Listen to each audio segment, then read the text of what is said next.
I read somewhere that they're considering a sort of MCU reboot. I mean, we knew they were introducing new X-Men after Secret Wars, but apparently they might recast and introduce a new Iron Man as well. So it got me thinking, I mean, this isn't a full-on reboot, but what if they did do a complete MCU reboot? What could that look like? Keep in mind now, they're starting their universe off with pretty much everybody available to them. Like if they were to do it right now, right? I think there are still some characters who have their rights tied up somewhere else, but for the most part, everybody's available to them. So what would it be like if the MCU restarted right now? And I should add for a caveat here that basically I'm allowed to plot out everything at least vaguely, and I can just do whatever I want. Anyways, without further ado, let's get into my MCU reboot. So let's lay some groundwork here. First of all, with the reboot they're doing following Secret Wars, we have to assume some things are being kept and some aren't. That being said, for my reboot, everybody's getting recast. I don't want to worry about carrying some characters over from the main MCU and having to deal with them still remembering things from the past universe and writing around that. I think the actual MCU is going to do that anyways, and it'll probably be relatively well done, but for this video, we're doing a complete reboot. A fresh start. In terms of inspiration for the projects, I'd say it comes from pretty much everything. Comics, different TV shows, even some MCU stuff. Just pulling from everything and putting together what I feel is the best possible MCU. I'm also not writing out full plots for these movies. I'm going to just generally lay out what I'd want in the movie, and I'll lay out everything that I feel is super important, but I'm not going to go all the way into it. Although for some of them, I'm going to talk about them way more in depth if I have more ideas. Secondly, I'm not really going to be fan casting in this video. This is mainly because I feel like I don't watch enough stuff to actually pick out people who perfectly exemplify roles. I don't know a lot of actors, if I'm being honest. So I won't be recasting every role in this video because that's not what I'm here to do. I might drop a few if I have something that I really am interested in, but for the most part, this video will be strictly plotting things out. Lastly, I like how the phases work. I know some people don't like that structure, but I think it's great. I like having a bunch of movies and shows lead up to one big event or two at the end. So we're doing phases and starting with phase one, of course. I should clarify though that we aren't necessarily building to one major event within each phase. Sometimes there will be more than one if I think it's appropriate, because it doesn't always make sense for everything to be wrapped up with the Avengers at the end. You'll see what I mean eventually if this video is well received enough and I get around to doing later phases. Alright, so with all that out of the way, what are we doing for this phase? Well, I know what I just said, but for this phase I do want to build up to the Avengers. Although they aren't a team that I personally care about that much, they are a major cash cow for Marvel at the moment, and if there's a reboot, I can promise you that Marvel will want to get that team started up quick. That being said, I want to do things a bit different than normal. So, phase 1 has 10 movies and 2 TV shows, which is a lot, I know, but hey, listen, I don't care. This is my fantasy MCU and I get to do whatever I want. Alright, enough screwing around. What's first? We're just going to start with Spider-Man. I want to cast a young Spider-Man. I know people are tired of Peter Parker being in high school, and I totally understand that, which is why we're only going to do it for one movie here. But yeah, he is in high school, and I think it's important to cast an actual 18-year-old, or maybe 17 years old, doesn't really matter. The guy should be 18 or 19 by the time the movie releases, and that goes for all the people playing the kids at Peter's school. All of them need to be played by actual kids, teens, whatever. I'm very serious about that. So with this movie, we need to introduce Peter and introduce his friends. I want to just go with MJ here instead of wasting time with Gwen. I don't feel like doing Gwen. I'm sorry, I just don't care. Yes, she is important to a degree, but ultimately, at the end of the day, at least in my opinion, Peter should be with MJ, and I don't see any reason to waste time with Gwen.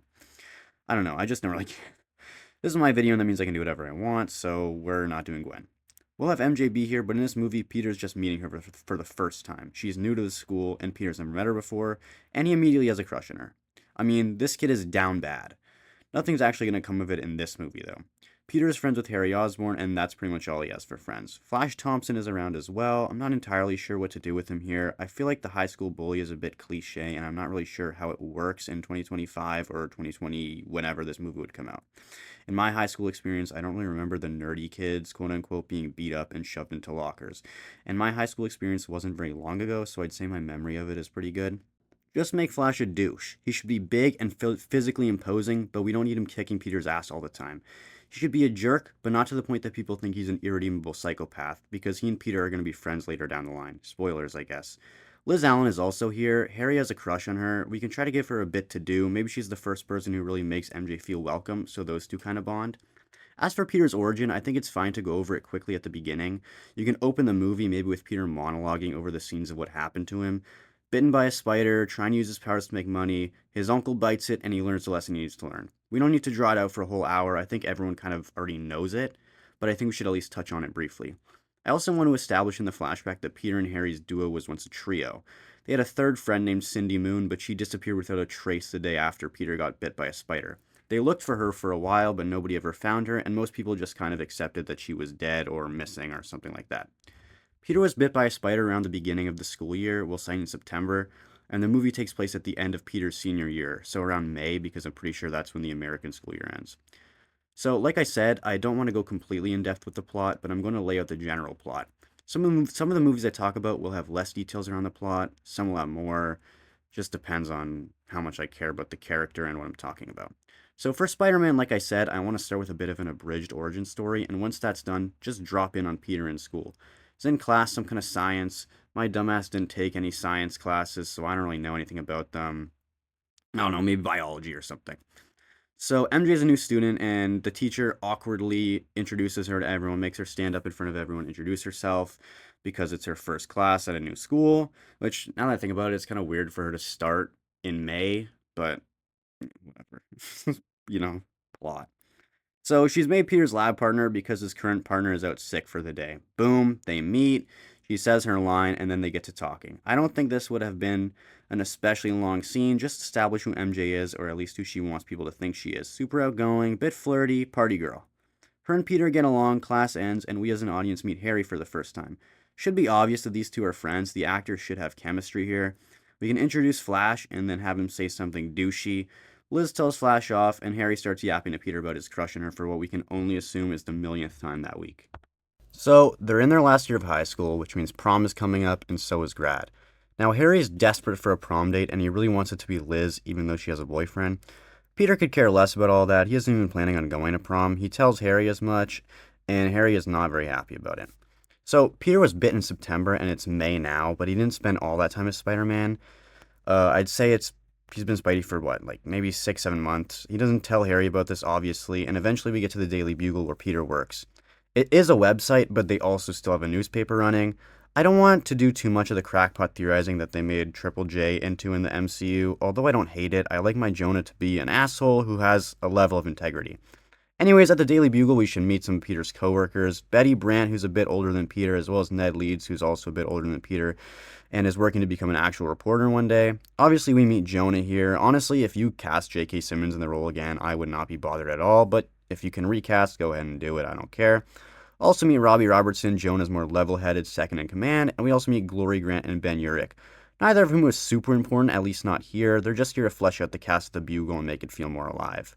Peter's been working here for less time than he's been Spider-Man, and his entire job is to provide pictures of Spider-Man. He doesn't get paid a lot, but it's fine enough. Jonah yells at him for a bit, he interacts briefly with everybody in the Bugle, and then he leaves to go home. Except he's actually going on patrol. Here we can get a montage of Peter doing various Spider-Man activities, stopping an armed robbery, saving somebody from being mugged, returning a lost balloon to a kid. Typical Spider-Man things. We also get our first look at an actual costumed villain here. Peter runs into the Shocker, and it's clear this isn't the first time he's fought the guy. He makes fun of him for the entire fight and kicks his ass at the end. This isn't super important, but it does give us a chance to see Peter at least pushing himself a little bit. Shocker gets arrested, and that's the last we hear of him for now. I think it'd be fun to have Peter stick around and talk to the cops briefly when they arrest Shocker. Have one of them mention that it feels like the amount of costume nutjobs running around has picked up in the last month or so. Also, Peter takes some damage from the Shocker. He's noticeably limping around for a little bit, both as Peter and Spider-Man, although he actively tries to hide it. We're going to have Peter stop at the Feast Center to meet up with his aunt. This is our first time really meeting this universe's version of Aunt May. We also meet Martin Lee here for the first time. Obviously, if you know, you know, but Peter doesn't know yet. As far as he's concerned, Lee is just a good guy who runs a homeless shelter. Peter and May go home, have some conversation. Listen, like I said, I'm not hinting on literally everything that had happened in the movie. I'm not talking about everything, just the key points that I think are really important here. So I did give it quite a bit of thought. Who do I want to make the main villain of the first movie? Not only the first Spider-Man movie, but also the first movie in this little fake pitched MCU here. For Spider-Man specifically, there's only a few that haven't been used already, and I feel like even then there aren't a lot that would be good for either being the first antagonist or being a main antagonist. So screw it, I'm doing the Lizard. I know he's already been done, and hell, he's already been done as the main antagonist in a first movie, but I still think he works here. Kurt Connors is going to be a teacher of Peter's in school. Why not make him that biology teacher from earlier in the movie, so we can introduce him early on? Him and Peter should have a very tight bond, very close teacher-student bond. Peter is a genius and so is Kurt, so it makes sense they'd connect. After our introduction to May, Peter will go back to school the next day and speak to Kurt after class. Here we can have Kurt talk about the formula he's been developing to regrow his lost arm based on lizard DNA. When Peter gets a proper look at it, he points out that it might have some serious side effects, but Kurt just brushes off his concerns. He's so excited about his new discovery, you know? When Peter asks where he got all the funding for this project, Kurt brushes him off again, and Peter leaves feeling very unsure about the whole thing. So, like I said earlier in the video, sometimes the phases will have more than one major event going on. I think it's important to start building things up quickly and early, so I don't see why that can't start with the first movie. Doesn't need to be heavy-handed, but let's do some setup about gangs in the city. Spider-Man is running around putting a stop to gang robberies or fights between different gangs. Tombstone, Hammerhead, the Inner Demons. There's also a fourth gang running around run by somebody calling himself the Kingpin. Peter talks to Ben Urich at the Bugle, and he seems to think that this Kingpin might have something to do with the uptick in supervillains around NYC. Peter wants to look into it, but he doesn't really have time, and he doesn't know where to start. Have a scene where some higher up at the school, the principal or superintendent or whatever, confronts Kurt about stealing money and resources from the school. Kurt really doesn't care though, and he just takes the materials with him to finish the experiment at home. But Kurt does get fired here. Peter is pretty upset about Kurt getting fired. Harry tries to cheer him up, and Harry also notices that Peter has a bit of a crush on MJ and tries to get him to ask her out to prom, but Peter doesn't because he honestly has no interest in going to the prom. Now, there'd obviously be some other scenes filling in gaps here. I don't really know. Flesh out some of the side characters a bit. Like I said, I'm not going full on in depth. But after this, I want us to have Kurt fully become the Lizard. Have him performing the experiment in his basement, and he fully becomes the Lizard after taking his serum. Starts rampaging around the basement in agony, beast-like rage destroying the room. I want us to not fully show the Lizard here, just get glimpses at him. I also want to go for the slimmer Lizard with the lab coat. I don't like how they'll sometimes make him into being like a huge monster like Killer Croc or something like they do in Spider-Man 2. I want him to be, retain some intelligence, but he should wear clothes. I don't like that in TASM 1 he is just a naked lizard. I think it's weird. His wife Martha comes downstairs to check on the commotion, and Kurt almost attacks her but stops. This would give us our best look at him, but it would only really be a full view of his jaw and head. Then he'd run away into the night. We see Martha scared but unsure what to do.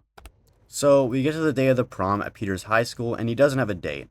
He has no intention of going anyways, but to his shock, he actually gets asked out by MJ. She clarifies it's just as a friendly thing, but Peter does agree to go. He's able to get a ticket thanks to MJ having bought a +1 ticket, which is a thing my high school had. I don't know if they do that in the States. I'm just going to go with it. He gets a suit through Harry, who has a lot of them because he's a rich kid and has to go to events all the time. As Peter's leaving the school that day, he walks past the principal's office and overhears Martha Connors speaking to the principal and the police about how her husband did some sort of experiment, transformed into a beast, and ran away. None of them believe her, but Peter does, considering the fact that he knew there would be side effects from Kurt's experiment.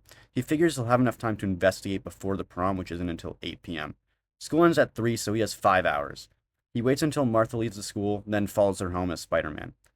He ends up deciding to just knock on the door and make up some lie about how a contact of his let him know that something happened to Dr. Connors. The public perception on Spider-Man at this point would still be pretty split, but Martha's willing to take any help she can get at this point, and she lets him in so he can investigate. Peter goes into the basement and looks at all of Kurt's notes, and he's able to put together something that he thinks will work as an antidote. That being said, he doesn't have the resources he needs to make it in Kurt's basement, considering he destroyed everything when he turned into the Lizard. Thus, Peter needs to go find a lab somewhere, and the only one he can think of that'd be easy to break into is the one at his high school. So, Peter heads back to school, breaks into the science lab, and gets to work on the antidote.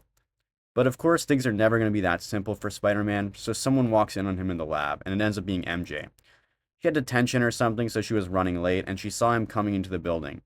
MJ and Peter talk, and Peter is noticeably more confident in this conversation than when he talked to her without the mask on. Peter should also talk in a fake, deeper voice at all times as Spider-Man, sort of like bravado, but also he's just trying to mask his actual voice.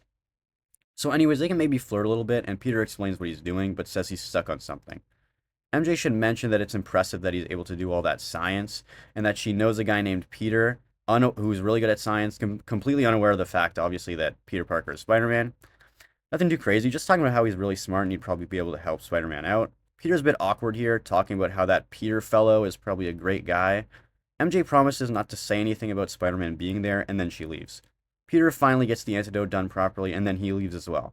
He takes the antidote home, but he also has to get ready for prom. He can't go out and help the lizard now since he has no idea where he is, so he decides to go after the prom. So after a few hours, Peter goes to prom and Harry's his ride. He has to get changed in the car, but it's a really nice suit that Harry gives to him. Harry says his dad wanted to be there to see them off, but he was busy so he couldn't come. Peter says it's fine, but we can tell that Harry is bothered by it. We can also tell that Peter has clearly met Harry's dad more than a few times and seems to like him. We don't meet him here, but we do mention him. So they get to the prom, and right as they're about to actually go in, somebody starts talking about some crazy video on their phone. Maybe it can be Flash or something. Flash shows everyone the video of some lizard creature running around near Central Park attacking people. I think it's gonna be one of those scenes where everyone just suddenly picks up their phone and is like, "Whoa, whoa, whoa! What's this? What's this?" And everyone's watching it. Peter obviously realizes what this is, and he has some inner turmoil as they enter the building for prom, right? So Peter's going to see MJ inside the building, and he's ultimately going to make the decision, kind of like in Homecoming, to go after the bad guy instead of go to the dance, right? So Harry asks Peter if he's going in. Peter says he has to go to the bathroom, and he ends up leaving. He takes the bus home, goes inside, puts on his costume, grabs the antidote, and rushes out, hoping to put a stop to the lizard before it's too late. Most of the commotion is controlled around Central Park, and there's a lot of police swarming the area. I think Central Park provides an interesting battleground for Peter, especially at night and with who he's fighting. There isn't much to swing from in the park. Like, there's the trees, but they aren't super high, and the lizard can climb them probably just as fast as Peter can. Also, since it's so dark, it's going to be harder to actually spot the lizard, so Peter has to approach carefully here. He needs to inject the lizard with the antidote with a needle, so he needs to hold him down for a bit to apply it. Peter moves through Central Park for a little while, but eventually he encounters the lizard. He tries to fight him, but it's hard for him to maneuver because there's a fair amount of open space and the lizard is faster than him. So basically, Peter gets his ass kicked, has the antidote destroyed, and has to retreat. He's pretty seriously wounded, so he can't go home right away. He scrambles off into some alley, and I want some total stranger to help him out. Literally for no reason, just free of charge, just because they can and they see him in trouble. This person never has to show up again. They literally just help him, and then they just go off on their merry way. Peter goes to school the next day, and it's like the last week of school, and he has an exam. He sees MJ is in one of the exams, and he considers going up to her to try to apologize, but doesn't, since he doesn't really have a good reason to give for why he ditched her. So that day, Peter's going to go to the school again after hours and recreate the antidote because it got destroyed in his last fight. And then he heads out to fight the lizard again, or at least try to find him. The lizard ends up being in the sewers, and he still maintains some intelligence, but he's not as smart as before, so he can't figure out how to turn himself back to a human, and he's pretty pissed about it. Peter runs into him in the sewer, they fight, it's a tough fight. I'm not going to go full on describe the entirety of the fight, but eventually Peter manages to cure him and turn him back to Kurt Connors. He brings Kurt back to his house, and that's pretty much it. The movie would end with Peter graduating. So that's it for the first movie of this new MCU. And like I said, I didn't want to go fully in depth on the plot here. But this script that I wrote ended up running a lot longer than I thought. We got to like 18 minutes, which I did not think it was going to take that long to get through. So we're kind of running out of time here. So what I'm going to do is make this its own video. And then the next few movies that I have are a lot shorter pitches. And then probably X-Men and Spider-Man 2 will be either they'll be separate videos or they'll be together, or X-Men will be the other ones, because X-Men and Spider-Man 2 both got long pitches just like Spider-Man did. Those are the only things that got full on in-depth pitches in this video. But really quick before I kind of conclude here, I want to go over the post-credit scene I had planned for the Spider-Man movie. And it's nothing crazy. I just want to show the Kingpin. So you just reveal whoever is casted as the Kingpin here. Like I said, I'm not going fully in depth casting anything, but just show the Kingpin. You don't have to have him do too much. You have him say a line, have him say a one-liner or something. Talk about the Spider-Man. But yeah, I want to set up Kingpin here. We already started setting up the mob bosses, and now we have Kingpin. And we're gonna get into him in some things that I have planned in the next part of this video. So yeah, like I said, that's gonna wrap this video. I did not expect the one Spider-Man pitch to run as long as it did. I thought I'll be able to get over it quicker, but I guess I kind of talk a bit long, drawn out with how I speak. So yeah, that is the conclusion of my first video on this channel. I really hope you enjoyed. This is my first video, and this is my first time really reading off of a script for a YouTube video. This part is not scripted. I'm just going off the cuff because the rest of the script for the original video I had planned was the rest of the pitch, and that video would be very, very long. I am realizing now. I did not realize uh, how long it would be. So, yeah, fuck. I just want to thank you for watching if you've watched till the end. I know that my narration at times can be a bit sloppy. I'm gonna try to work on that. Like I said, this is my first time doing anything like this, so maybe not very good. Also, I'm realizing now as I'm watching back and editing that the gameplay is like brutal. Like I'm just really not very good at this game apparently. I feel like I die a lot. I run into buildings a lot. I'm talking about Spider-Man too, obviously. Um, it's just a little embarrassing. I get hit a lot. I'm just not very good, but I want to get somewhat entertaining gameplay. When I do the other videos, it'll probably have Rivals gameplay because that way I can get gameplay for you know, other characters. But yeah, I appreciate you if you have stuck it out till the end, watch this video. I hope if you enjoyed it, you will like, subscribe, comment, and stick around for other videos because I have a bunch of other stuff planned. I have a bunch of stuff that I'm ready to put out pretty soon. And hopefully the narration, my voice will have less mistakes and errors as I'm reading off the script in those upcoming videos. But it's a process, right? It's the first video, so take some time. But yeah, that's all from me. Thanks for watching. Have a good one.